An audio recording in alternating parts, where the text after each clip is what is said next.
Gospel of Matthew, chapter 11, verse 27. All things are delivered unto me of my Father, and no man knoweth the Son but the Father, neither knoweth any man the Father save the Son, and he to whomsoever the Son will reveal him.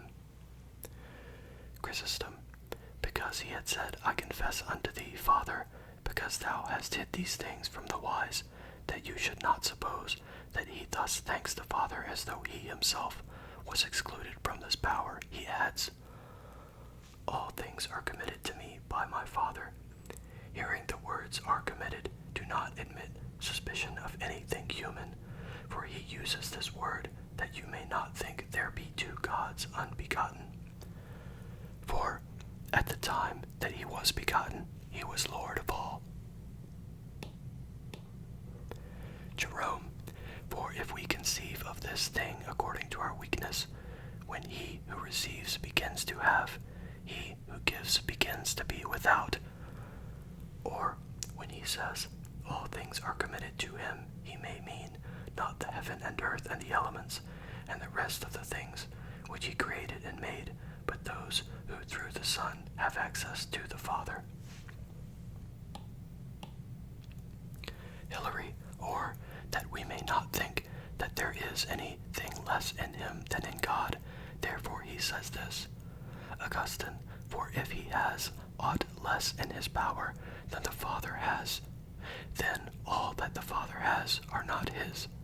For by begetting him the Father gave power to the Son, as by begetting him he gave all things which he has in his substance to him whom he begot of his substance.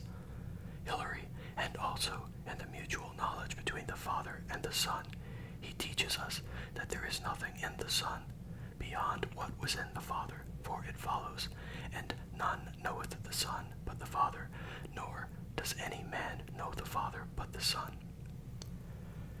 Chrysostom, by this, that he only knows the Father, he shows covertly that he is of one substance with the Father, as though he had said, what wonder if I be Lord of all, when I have somewhat yet greater, namely to know the Father and to be of the same substance with him. Hilary, for this mutual knowledge proclaims that they are of one substance, since he that should know the Son should know the Father also in the Son, since all things were delivered to him by the Father. Chrysostom, when he says neither does any know the Father but the Son, he does not mean that all men are altogether ignorant of him, but that none knows him with that knowledge wherewith he knows him, which may also be said of the Son. For it is not said of some unknown God, as Marcion declares. Augustine, and because their substance is inseparable, it is enough sometimes to name the Father, sometimes the Son, nor is it possible to separate from either his Spirit, who is especially called the Spirit of truth.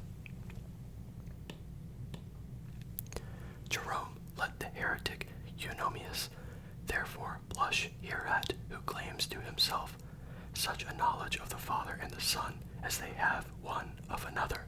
But if he argues from what follows, and props up his madness by that, and he to whom the Son will reveal him, it is one thing to know what you know by equality with God, another to know it by his vouchsafing to reveal it. Augustine, the Father is revealed by the Son, that is, by his word. For if the temporal and transitory word which we utter both shows itself in what we wish to convey, how much more the word of God, by which all things were made, which so shows the Father as he is the Father, because itself is the same and in the same manner as the Father. When he said, none knoweth the Son but the Father, he did not add, and he to whom the Father will reveal the Son. But when he said, none knoweth the Father but the Son, he added, and he to whom the Son will reveal him. But this must not be so understood as though the Son could be known by none but by the Father only, while the Father may be known not by the Son, but also by those to whom the Son shall reveal him. But it is rather expressed thus, that we may understand that both the Father and the Son himself are revealed by the Son, inasmuch as he is the light of our mind, and what is afterwards added, and he to whom the Son will reveal, is to be understood as spoken of the Son, as well as the Father, and to refer to the whole of what had been said. For the Father declares himself by his word, but the Word declares not only that which is intended to be declared by it, but in declaring this declares itself. Chrysostom, if then he reveals the Father, he reveals himself also, but the one he omits as a thing manifest, but mentions the other, because there might be a doubt concerning it.